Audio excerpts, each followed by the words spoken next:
Happy New Year, and welcome to season 2 of UX Leadership by Design, the podcast by and for UX design leaders. I'm your host, Mark Baldino. The podcast is and always will be brought to you by Fuzzy Math, the user experience design consultancy that brings consumer grade UX to the enterprise. We provide digital product design and partner with internal design teams to ensure they have the right people in the right seats, applying the right process. And today we're fortunate enough to speak with Bryn McCoy, who, outside of being a design leader herself, runs a coaching and innovation firm called Mineral. And we hit on a number of pressing topics as we wrap up 2023 and start 2024, including what we've been hearing in a lot of one-on-one conversations with our fellow design and business leaders. And one trend that we're hearing, exhaustion. This has been a draining year, a draining few years. And we talk about really the need to carve out time for personal and creative development, to recharge and allowing ourselves the time to do that. And really how we can expand that to our team by prioritizing cultural health within our organizations. So Bryn is great. The conversation's great. I think you're going to love the episode. Just want to thank you for joining us.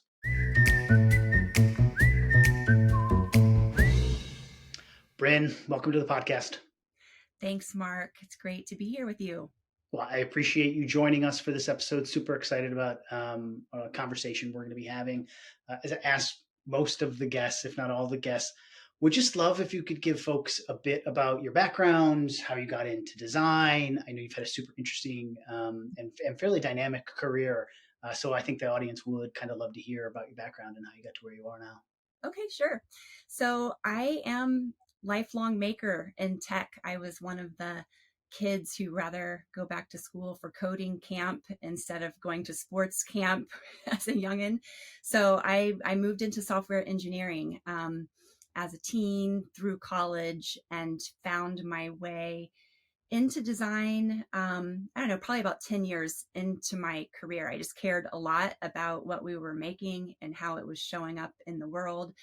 And I'm not even sure if UX really existed yet, but thinking about the experience of what we're making for the people who are using things, that was just a perfect fit to the way that I was thinking about things and making things. And so I've been still, even as a design leader, I'm always making something. I think at the heart of it all, I'm a maker. And then, you just realize the importance of how you connect with people who use the things and the people that you collaborate with. So I guess that's the short answer of how I got here. Yeah, how have the roles that you've taken changed? And I'm kind of interested in that sort of maker component because I think a lot of people earlier in their career as designers see themselves as makers. Maybe they come from kind of a maker background, personal or professional. And then as they start to get into the leadership, maybe management world, they're making a lot less, and maybe other people are making. Like, how's that transition been for you? Maybe you've been able to keep yourself a maker throughout, but is that like, has your approach changed? Has the role changed? Are you still able to make?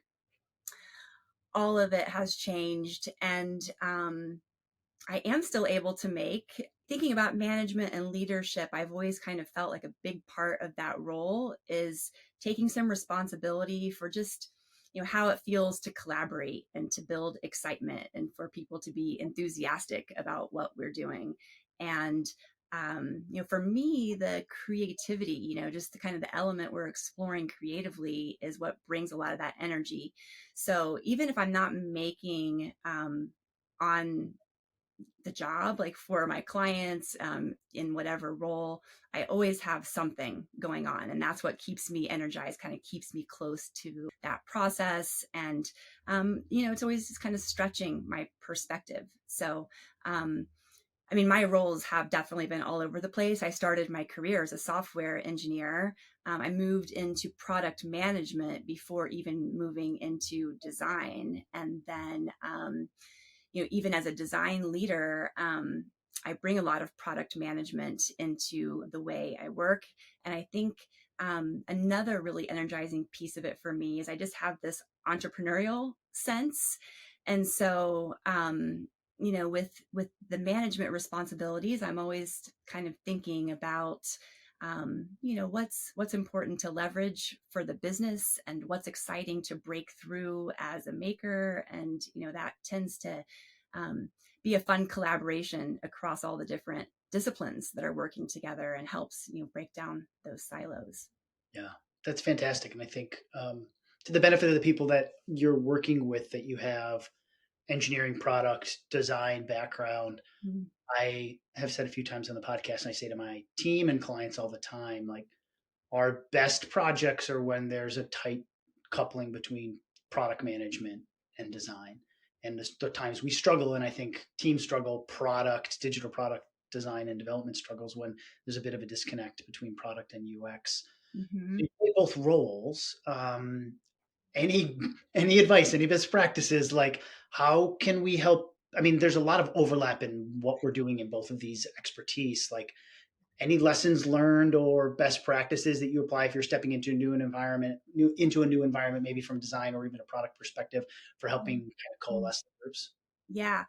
Well, like you said, there is a lot of overlap, and I really just try to embrace that and really think about, we're all on the same team. And I think that the overlap is an opportunity to bring us closer together. Because I also think that there can be this natural human instinct when people are overlapping in roles and responsibilities. It gets a little confusing, and then there can be, a little insecurity, and it kind of feeds the competitive nature of the teams.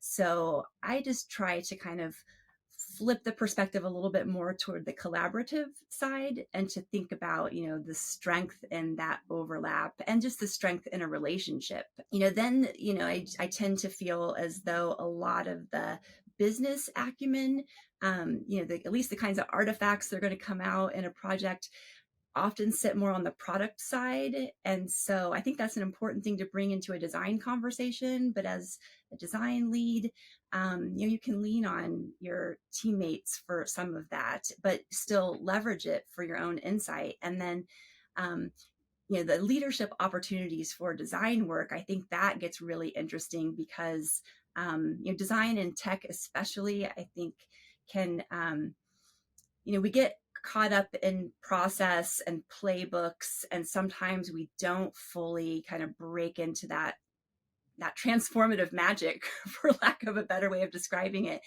Design really is intended to connect in deeply human ways that, are artful. And even when we're talking about, designing very technical interfaces, that can be a deep process. And for design to have some space to really kind of lean into a lot of the messiness to figure out what might be transformative in a human way, that's stuff that product teams are not usually doing. So, kind of figuring out the right ways of balancing, all the jobs that need to be done so that, where there's not overlap, the teams can really own that and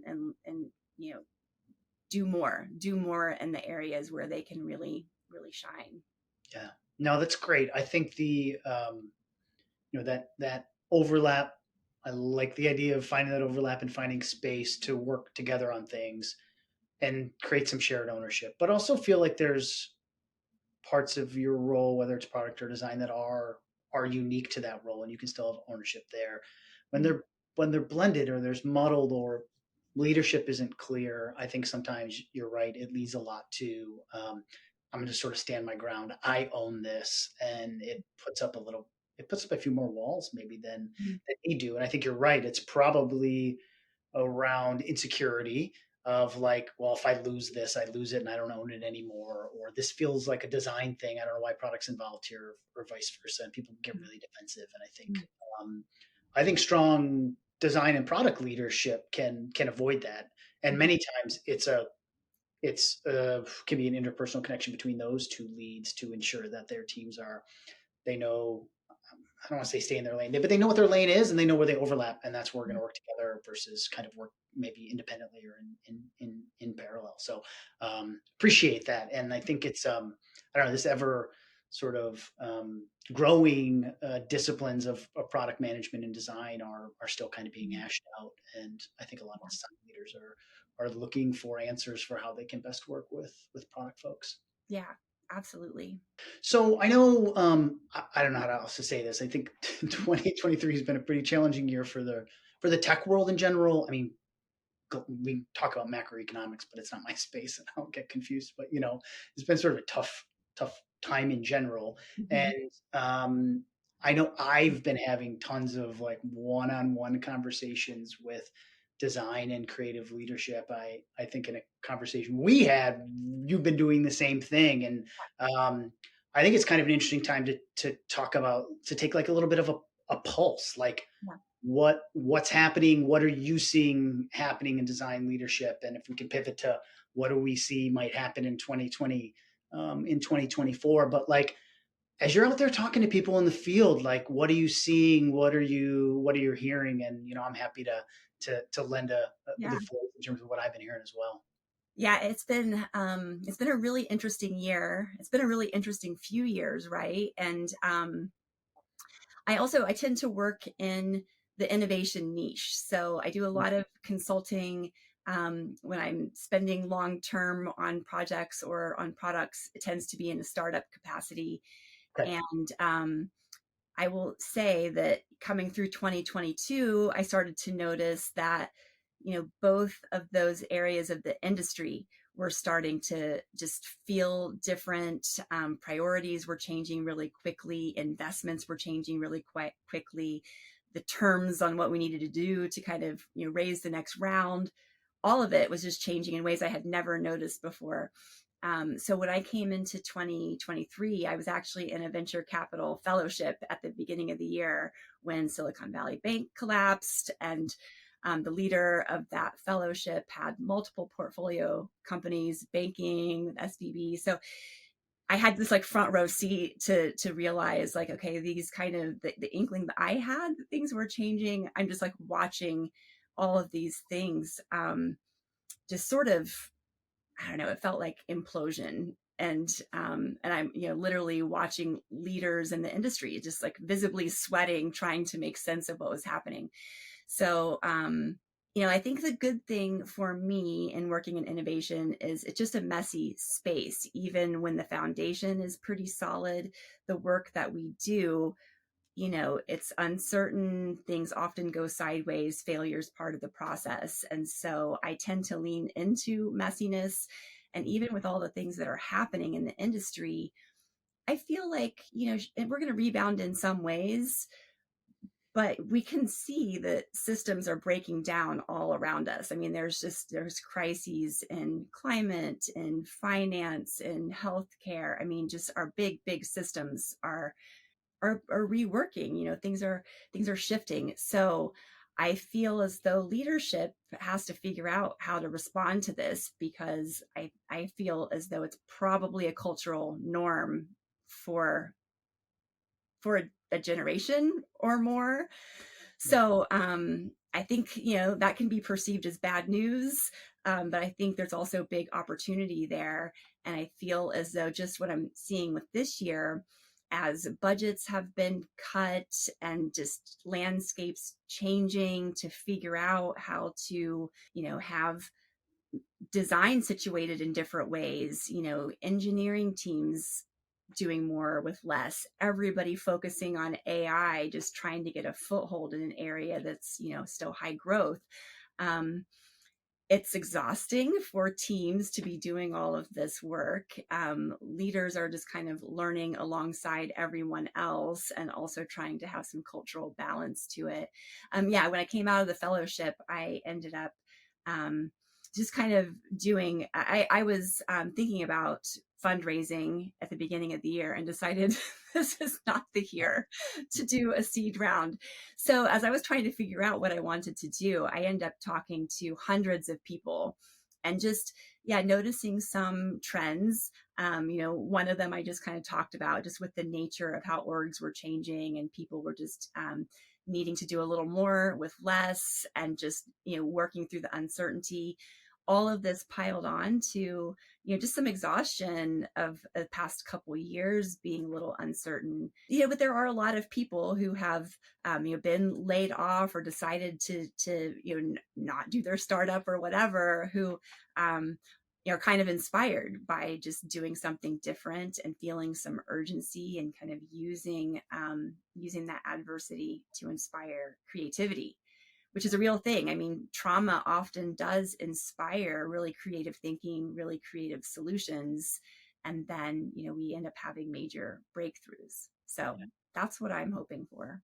Yeah, well, I mean, thank you. A great sort of summary of what you're hearing out in the market, and I definitely want to get to the latter point around exhaustion and kind of taking a step back and how you can maybe in a creative space pivot into something new, like having a breakthrough. I want to go back to this sense of being in the innovation space as team sizes are getting cut.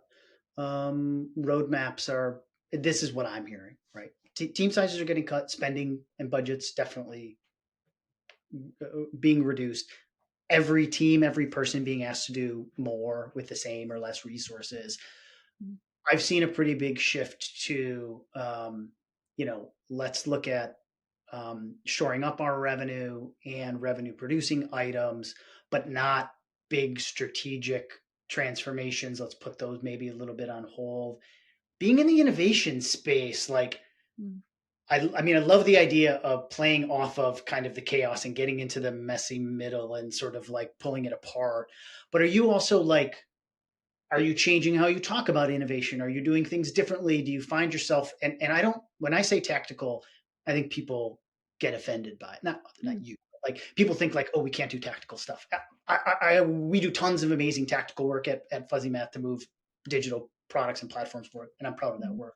Like, are you shifting how you're talking about innovation? Are you not using that innovation with a little I versus a big I? Like, how's it changed in how you're presenting to folks and talking about it, or even in the work you're doing? And maybe it's the same, but I'm curious Yeah. if it's shifted at all. Yeah. Well, I do see, I see value in doing what needs to be done for the incremental growth. And I tend to talk about the tactical stuff as the incremental growth, where we're still up leveling and maybe optimizing. We're still doing things that are, just more directly tied to, um, just financial benefit in short order. And innovation is risky, but I think it's also risky to not do it. And especially when we can see that all these systems, and even, I mean, just a lot of um, infrastructure. When I think about innovation, it doesn't have to be doing what's never been done before. It's just kind of a pretty radical undertaking. So it could even be retooling some of the infrastructure that's crumbling right now. So I feel as though the parallel path, I feel like that's always been kind of the key to making this stuff work in a business, and it still is. I know with everything being a little tighter this year, um, I mean, the year's almost over. So those people who have been thinking about, okay, how are we going to leap forward when, the interest rates are back under control or whatever the pinch is, they're going to have a head start, and they're going to have, ways to kind of rebuild the war chest, coming into the next couple years. So, and I feel like with the work that we do, I mean, part of what I think inspires a lot of designers is making things better, making the world a better place. And so I do feel as though there's a lot of problems to solve. Let's kind of use some of the creative energy and keeping people engaged. I think that's one thing to kind of mitigate how um, overwhelming and exhausting everything has been. Big challenges, even though it seems like it's a big lift, it can really renew the spirit at a time where a lot of teams need it. Yeah. So, I mean, this is great. So, because I think you're right. And I think a lot of designers who are being asked to parallel path or maybe work on the more incremental path than the larger leaps. And by the way, love the parallel path. I have lots of parallel path slides. Hey, we can't do this yet, Mark and Fuzzy Math. How can you tackle both these things at once? So I like the idea, and I think it's a smart way to describe how design can be adaptive to the environment of the business, how we can deliver on short term and help short term goals and still set some longer term targets. Let's say you have a design team and they are getting exhausted. It's been a tough couple of years. They're doing work that may not feel like it's the most creative in nature. How do you lead a team through that? Do you do side projects? Do you do encourage personal projects? Like, how do you keep the creativity going? And if it connects to some of the exhaustion comments, great. If not, I definitely want to go there because I think it's an interesting space. Yeah. But how do you keep people motivated and creative in an environment where maybe the CEO is like, hey, do these 50 things as quickly as humanly possible because we got to release, that's got to go out. And Yeah. everyone's like running around Yeah. and it doesn't feel like the most creative endeavor at that point. Right. Yeah. To that, I would say prioritize. And then for the, just figuring out how to be resilient and just to continue to renew that creative spirit.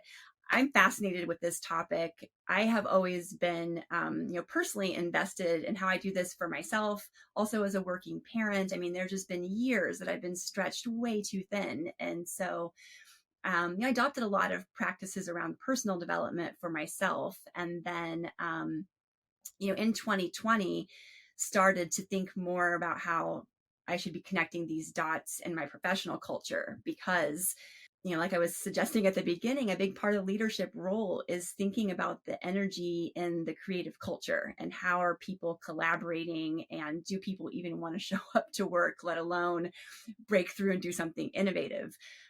For a big chunk of 2020, it did not feel like anybody had, any extra oomph. And, of course, it was also just a time of maybe survival. And so, I think there's a balance of like, what we do personally to just feel like we have the kind of safety and security we need.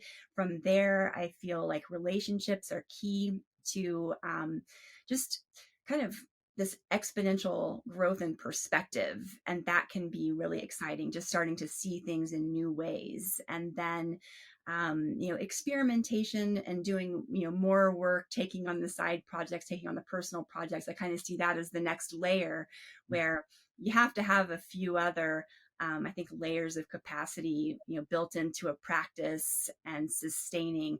I mean, creativity just takes a lot of energy. It takes a lot of reckoning with uncertainty, just a lot of courage really to just show up and kind of face things that you don't really know the answers, and you're going to lead the way through it and into it and take responsibility for it and put money on the table for it. I actually have spent a lot of my extra time just training more about how to coach people through this, the psychology of creativity.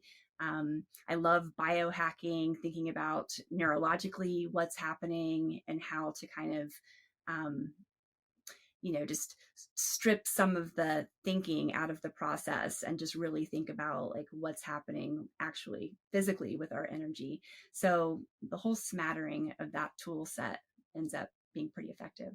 Yeah. I mean, that's great. I think a lot of design leaders struggle with that balance or business leaders in general. Like, how Mhm. much do we focus on culture? How much do we focus on personal growth? How much do we, therefore, it seems like it could sacrifice professional growth if we're really really focused on culture, and we're also focused on the bottom line. And I think it's a lot to balance. I can see how an external coach like yourself could help folks Mhm. prioritize that cultural health within their organization. And do you have any like tips during your coaching? And I just a plug for you, if folks need this set of services, you offer it, which is amazing, and I'll allow you to provide ways to contact at the very end. But are there a few tips? Is it really about prioritization of effort and energy that you kind of advocate for? I think so. And just for, I think about everybody as a leader.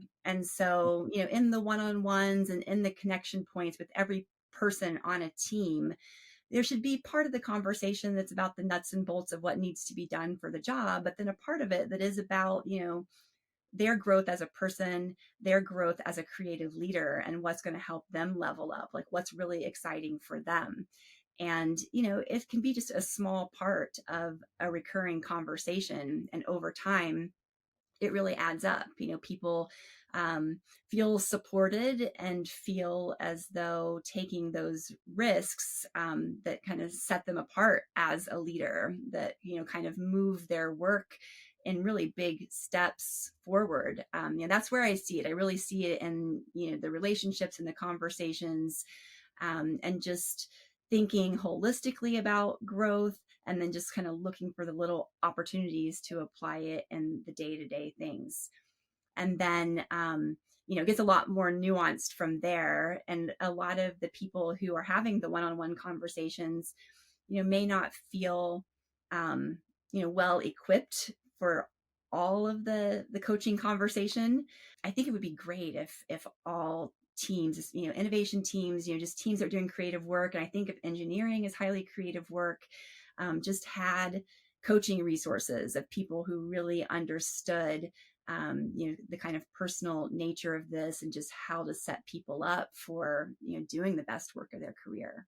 Yeah, that's fantastic. And I think, thank you for sharing, Mhm. and for offering a vital service. I also think there's this component of giving ourselves a little bit of grace too, right? Like the creative endeavor is um, it can be an energy suck. The leadership can drain energy, and the interpersonal stuff, especially for a lot of folks, a lot of folks that I work with who tend to be a little bit more introverted than extroverted. There's like kind of it's a lot of energy to do that, and it can feel like a little bit of a burden. And you kind of, I like your point about do this in small pieces to start and make it a consistent kind of rhythm in conversations you're having with the people that you lead, and try not to take on too much and give yourself a little bit of grace that this is going to take a while and that this is hard work and it is draining, and to take time for yourself as well, because I think a lot of leaders carry a burden, and don't always step back from that. And like I said, okay, made a mistake, or I learned from that, or I need a little bit of space here to recharge and Mhm. feel they can take that. Yeah. Yeah. And I think there's a lot of overlap in leadership and creativity. And it's always made sense to me, at the heart of both of those, we're cultivating vision and figuring out how to use voice, use our voice, use design as a means to our voice, and the voice can be for a brand. But getting those two things right, I mean, it's simple that there's two things, but then it's there's a lot of complexity, I guess, to doing that in a really resonant way, in ways that are really aligned with business goals, with the cultural moment, really truly being able to deliver on the impact. And so, being able to be clear on vision and confident about vision, and know that this is going to connect, you are so confident it's going to connect, that you will lead, dozens of people and millions of dollars down this path. That takes a certain level of connection to, you have to get out of your head. There's just different intelligence centers, and people think about slowing down or disconnecting as maybe just something to restore, but that's also where you kind of tap into that visionary work, and where you really get the confidence to kind of move things forward, to innovate. So it's necessary, and I think there's a reason why most executives all have coaches, and people who can remind them. It gets very busy and very chaotic at times, and you just have to step back and figure out what's the vision here, and how does this really feel. And all of us, I mean, our industry, and there's so many smart people, we are just all in our heads so much of the time, and that's about a third of the intelligence we need to win in this space. Yeah, right on. That's fantastic. I have a quick question as we sort of wrap up. Are there any resources that you recommend, a good book on this that you think could help? And then please let folks know where they can find you, because you offer these coaching services, and I'm quite sure that you might get somebody reaching out after the podcast that feels like there's space for them to learn from your experience. Okay, yeah, absolutely. So, well, brynmccoy.com, I try to keep things about design and leadership there. And then Made by Mineral is my coaching brand. And um, I'm trying to think of good books. I have this whole smattering of books Yes. back here. I'm constantly reading stuff. And I mean, I guess, the biohacking is the most interesting and kind of just like easily applicable things that I've been working with lately. And I've been really interested in Dan Siegel's work.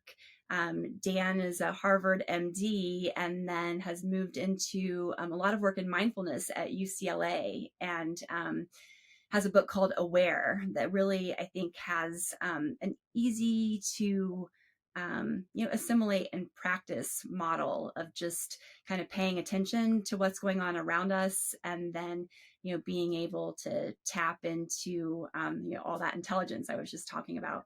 So that's I think about the resources for ourselves a little more than all the business books and all the strategy books that are out there. So I kind of feel like we're moving into a phase where we need new strategies. We need more innovation. So I'm all for supporting the leaders to make it happen. Fantastic. Well, we will link to both of your sites, and the personal site, the coaching site, and then LinkedIn as well, which I'm sure people can reach out to you. But Bryn, I just want to say thank you for your time and energy today in talking to me and the audience about, I think, a really critical topic in terms of creative leadership and taking time for ourselves and personal development and cultural development. It's a topic that I think everyone is on everyone's mind, but we're not always, to your last point, stepping back and thinking through it. So I just really appreciate the conversation today. Yeah, my pleasure. Thanks for having me, Mark. Yeah, you bet. All right. Thank you.